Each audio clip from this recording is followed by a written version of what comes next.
నమస్కారం.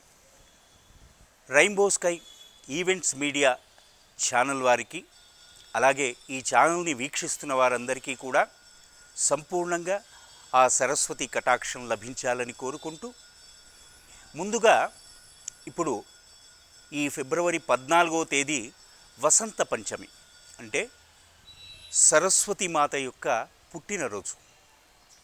కాబట్టి ఆ రోజు అమ్మవారికి చక్కగా అభిషేకం, కుంకుమార్చన చేసి, ఎవరైనా పిల్లలు 5 ఏళ్ల వయస్సున్న వాళ్ళు, ఇప్పుడు ఇవాళ రేపు 3 ఏళ్ల వయసులోనే చేస్తున్నారు, అది వేరు, అక్షరాభ్యాసం చేసుకోవడం ముఖ్యమైనటువంటి రోజు.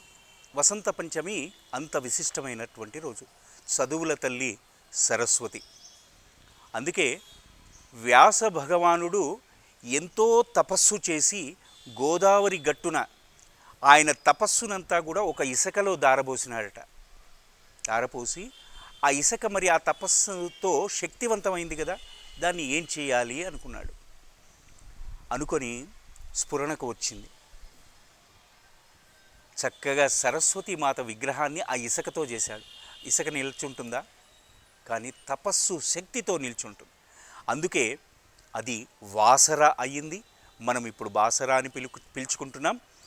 ఆదిలాబాద్ జిల్లాలో శ్రీ వాసర సరస్వతి మాత కొలువై ఉంది.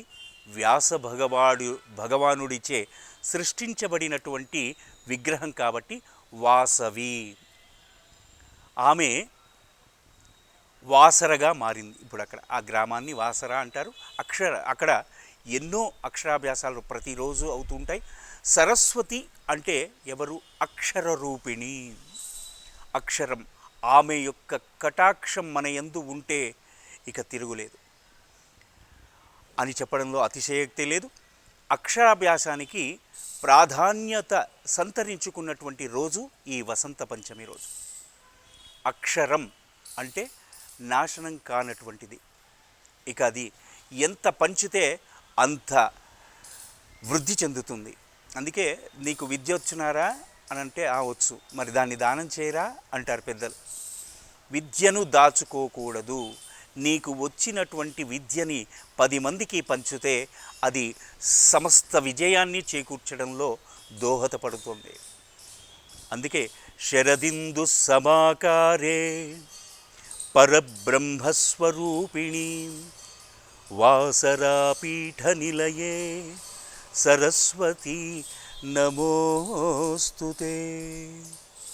సరస్వతికి నమస్కారం చేసి 10 మందికి పుస్తకాలు కానీ, పెన్నులు కానీ, పెన్సిళ్ళు కానీ, పలకలు కానీ, బలపాలు కానీ దానం చేస్తే అక్షరం వృద్ధి చెందుతుంది.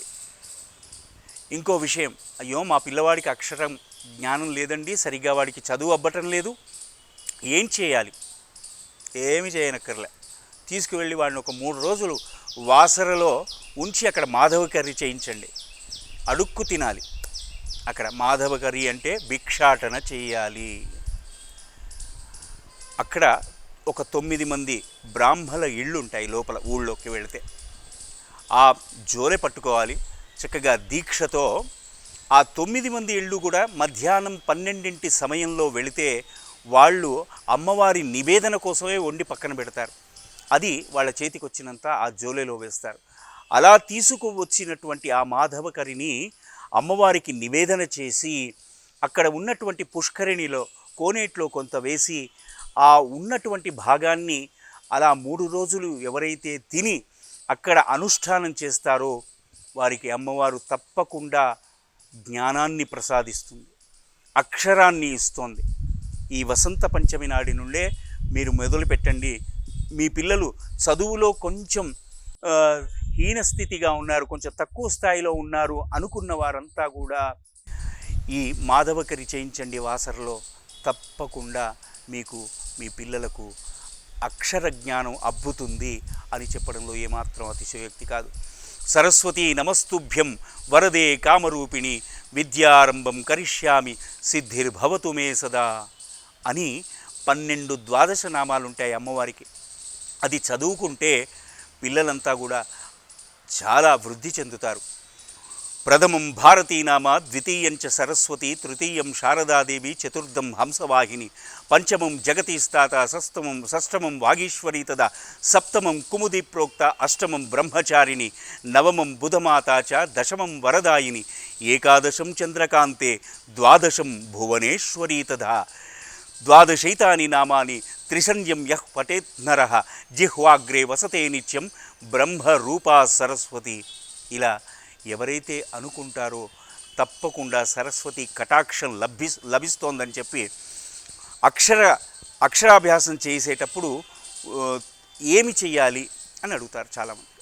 అమ్మ, పసుపుతో కుంకుమతో అమ్మవారికి అర్చన చేసుకొని, చక్కగా కుంకుమార్చన సరస్వతి అష్టోత్తరం చేసుకొని అక్షరాన్ని ఒక పూజారితో దిద్దించి, ముందుగా ప్రథమ గురువుగా తండ్రి చేత ఆ పిల్లతో చక్కగా అక్షరాన్ని ఏమని దిద్దిస్తారు అంటే, మా ఇక్కడ పలక మీద ఓం నాదం, తర్వాత ఓం శ్రీ శివాయ నమః అని రాయిస్తారు శివుడు. ఆయన ఆజ్ఞ లేనిది ఏది కూడా జరగదు.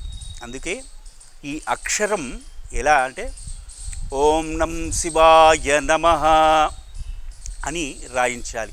అలా తల్లి తండ్రి కూడా ఇద్దరు దిద్దించి, ఇక పెద్దవాళ్ళైనటువంటి నానమ్మ, తాత, అమ్మమ్మ, తాత, మేనమామలు, మేనత్తలు ఇలా అక్షర జ్ఞానాన్ని వాడికి నేర్పిస్తే సరస్వతి కటాక్షం ఉంటుంది.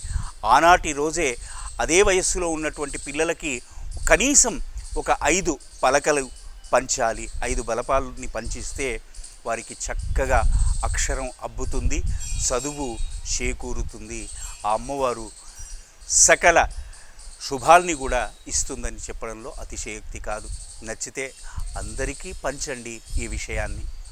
నమస్కారం.